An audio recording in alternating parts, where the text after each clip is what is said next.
During one-on-one discussions with people like the late paramount ruler of Emowa, His Royal Majesty Eze Anacho Emmanuel Oriji, with the former paramount ruler of Redisi Kingdom, His Royal Majesty Eze S.N. Woluchem, His Royal Majesty Eze Dr. Frank Eke, the former paramount ruler of Evo Kingdom, His Royal Majesty Eze B.O.O. Oriebe, the former paramount ruler of Abo Kingdom, told me one-on-one that Igbo people migrated from Ikwerre land and not vice versa. They said that migration starts from the water area towards the land area. That Igbo people close to Ikwerre land migrated from Ikwerre land. That Ikwerre did not migrate from Igbo land because there is no place in Igbo land that Ikwerre people have identified as their migration routes. No place. Instead, Igbo land have been here in Ikwerre land. They also told me and so many others that the language that Ikwerre people speak is not called Igbo language. It is called Ikwerre language. The names and titles that Ikwerre people bear are called Ikwerre titles and Ikwerre names. So they wonder how the people who call themselves Igbo people change the whole thing to mean Igbo names, Igbo titles, Igbo language. Ikwerre people call their language Ikwerre language. So the people who migrated from Ikwerre land towards the hinterland area took the language with them, took the cultural practices with them, took the titles and terms with them. That is the case. So don't think that Ikwerre as a small place, that such a thing cannot happen. In life, anything is possible to happen. Because people always talk about, oh, what language do you speak? The language that we speak as Ikwerre people is called Ikwerre language. It is not called Igbo language to us. And that is the case. So people always talk about this issue of history. What is important to do in life is, as a person, when you see any piece of writing connected to history, or any statement of any kind connected to history, what you do to find out the veracity of that content that baffles you, that wonders you, that mystifies you, is for you to carry out an independent investigation, independent research into that matter. That is the standard thing to do. Not to quarrel, not to approach it with grouse, not to approach it with wrong sentiment and bias, not to curse, not to abuse, no. Understand it, use sense to follow the whole thing. That is how it is supposed to be. When someone puts up anything that baffles you historically, what you do as a person is for you to endeavor to investigate that thing. As a research historian, what I do is that I move out to ask questions. I deal more with primary sources rather than secondary sources. I go out self-sponsored. Nobody sponsors me. I go out to a particular place, spend weeks, days to know about that particular place. I hear from the people who come from that place themselves what they say, and not by hearsay. I know that in life, anything that concerns the origin of a people is always in a state of historical ambiguity. Nobody knows, nobody is sure, nobody can find any inroad into any issue that deals with the origin of a people. And so, people resort to conjecture. They build a hypothesis around that issue because they cannot explicate it. They cannot detail it because they do not know. That is life. So as a person, make your own investigation. It is not only the Ikwerre people that say that they are not from Igbo land. Oba people, Ekpeye people, Ikwerre people, Oguta people, Onitsha people, Anyocha, Anyom, Eka, Ogwashuku, and all that say that they are not Igbo people. They connect their histories to the old Benin Empire. But one baffling thing is how our brothers from Igbo land, sisters and friends, always focus on Ikwerre. They fail to recognize the submissions of other people who speak Igbo language, who bear Igbo titles and Igbo names, who say that they are not historically connected to Igbo. They don't want to hear about that. It is only Ikwerre. Go out and find out what Oguta people say. Find their secondary sources, books that talk about the origins of those areas aforementioned, and see what they say concerning their histories. What do Nsukka people say? Enugu Ezike people, what do they say? As big as Igbo land. One pertinent question that I want to ask is this. Is it possible that one man, one woman gave birth to all the people who speak Igbo, who are in Igbo land? Is it plausible? Is it tenable to accept that one man, one woman gave birth to all the people who speak Igbo language, who are called Igbo people? If the answer is no, how then can we determine the origins of all the people who call themselves Igbo people? That is the way to begin. Where do you come from in Igbo land? Mbise, Mbano, Ikedru, Nnewi. We are in Igbo land. Ebonyi people, Ngwa, Old Bende.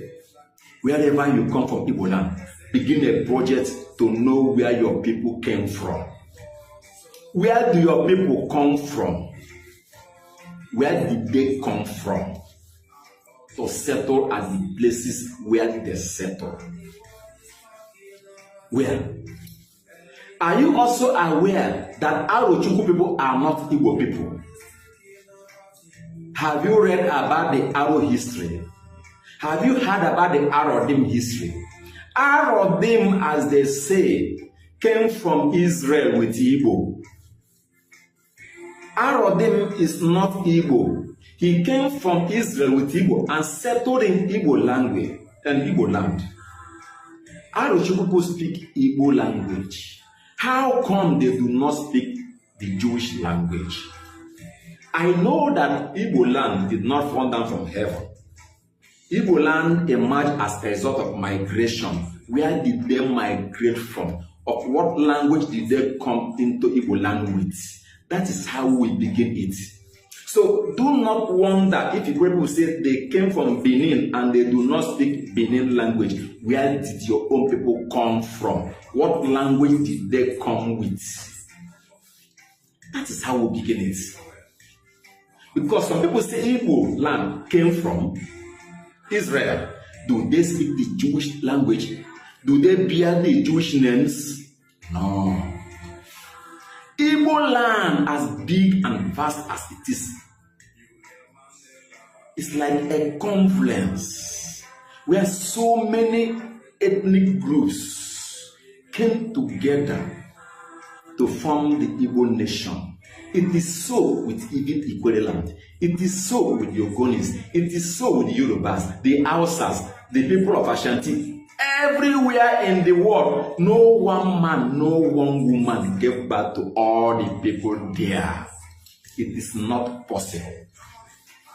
So Ikwerre people say that they are not Igbo people, not because they hate Igbo people. No. After all, 99% of the women in Ikwerre land who call themselves mothers and wives come from Igbo land. Ikwerre people have assisted so many Igbo people as in-laws. The businesses that Igbo people do in Ikwerre land, Ikwerre people handsomely patronize Igbo people. They don't discriminate. They don't segregate. They give the Igbo people peace of mind in the Ikwerre land. They coexist with them happily and peacefully. There has not been any major scuffle between Ikwerre people and Igbo people. So they don't fight, they don't quarrel. But where they have a problem is when it comes to the area of origin. Let me ask you, who was Igbo? This Igbo, who was Igbo? I-G-B-O, Igbo. Many people do not know, and I know that you do not know also. I want to teach you because I have been teaching thousands of people history. Igbo is not the name of any human being. Igbo is not the name of any person who founded what we call today Igbo nation, Igbo land. No. There was no human being, either in the form of a man or woman, called Igbo. Igbo is found in many literatures outside Igbo land, in many languages outside Igbo land. For example, in Yoruba land, we have what we call Ijebu Igbo. Ijebu people of Igbo. We have Igbo Asako, Igbo Aru. In Ikwerre land, we have Romo Igbo. In Eche land, we have Igbo Eche. So you see that in Yoruba, in Igbo, in Ikwerre, in Eche, we have the word Igbo. In Anambra, we have Igbo Uku. Igbo simply means a thick bush, a thick forest. That is what Igbo means. Igbo is not the name of a person. Igbo Asako, the thick bush of the Asako people. Igbo Eche, the thick bush of Eche people. Romo Igbo, children that come from a thick bush area. Ijebu Igbo, the Ijebu people that come from a thick bush area. Igbo Uku, a thick bush. Igbo simply means a thick forest, a thick bush, not the name of any human being who founded the Igbo land. So how a people who call themselves Igbo people adopted that name as their general name is a matter for the Igbo. In Ikwerre, when people say they are not part of that name Igbo. The Igbo people who call themselves Igbo close to Ikwerre people migrated from this area of Ikwerre land. And when they migrated, they were not answering Igbo. It was later when they now joined with other people, in that area, they now adopted the central name Igbo. Ikwerre people refused to answer the name Igbo that has not been their original name. The original name of Ikwerre people is Ikwerre and not Igbo. The language they speak is called Ikwerre language. The names and titles are all called Ikwerre names and titles. So Igbo is not the name of any human being. Igbo simply means a thick forest, a thick bush. In Ikwerre here, we call any thick forest, any thick bush, Igbo or Igbogo. That is what we call. Even in Eche, it is also the same thing, Igbo or Igbogo, a thick bush or a thick forest. So people came from different directions, converged at a place, seemingly agreed to coexist and formed the nation called Igbo. So it is with the Ikwerre people. So it is with the Yorubas, the Hausa, the Jaws, the Ogonis, everywhere in the world. No one man, no one woman. gave birth to all the people in a particular area. It is not possible. That is the basis where people say they are not Igbo people. Not that they hate the people who call themselves Igbo. No, they do not hate them. Historically, there is no connection. There is no link relating Ikwerre to Igbo. That is what they are talking about. The issue of Ikwerre origin cannot affect or diminish the love and relationship between Ikwerre people and Igbo people. It cannot. They have been living very cordially. They coexist happily and peacefully. So the issue of origin cannot affect, the love Igbo people share with Igbo people. No. That is what we are talking about. I am an investigative historian. I am a research historian. I am not a classroom historian. I am a field historian. I deal more with primary sources. I engage people in discussion. In fact, the money and time that I have spent in history work, if I was in the academics, I would have been a professor a long time ago. If I was in politics, I would have become a senator a long time ago. If I was a business person, I would have owned so many estates. If I was in career service, I would have risen to the highest level because I have spent so much money and time doing history. And yet, I am aware that I am an underdog because in Nigeria, fools drive the train, and the wise people are the passengers. That is the kind of climb called Nigeria.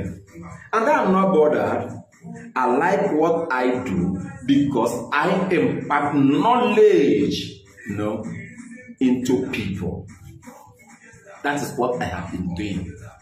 You may call me all kinds of names. You may abuse me. You may let me down. It doesn't matter. What matters is that I do this work in a very nice way and very objective way. Ikwerre people are not Igbo people historically. That does not mean that they hate Igbo people. No. Igbo people are Ikwerre brothers and sisters and friends. Where you find an Ikwerre person, you find an Igbo person there. The best friends Ikwerre people have always had are the Igbo people. They relate with them, they are close to them. But historically, that is where they differ. It is not only the Ikwerre people that say that they are not Igbo people. Our Igbo brothers and sisters should also focus on those tribes, those groups that say that they are not Igbo people too. Not only Ikwerre. Go out there and make your own investigation. Find out whether what they say has any veracity or not.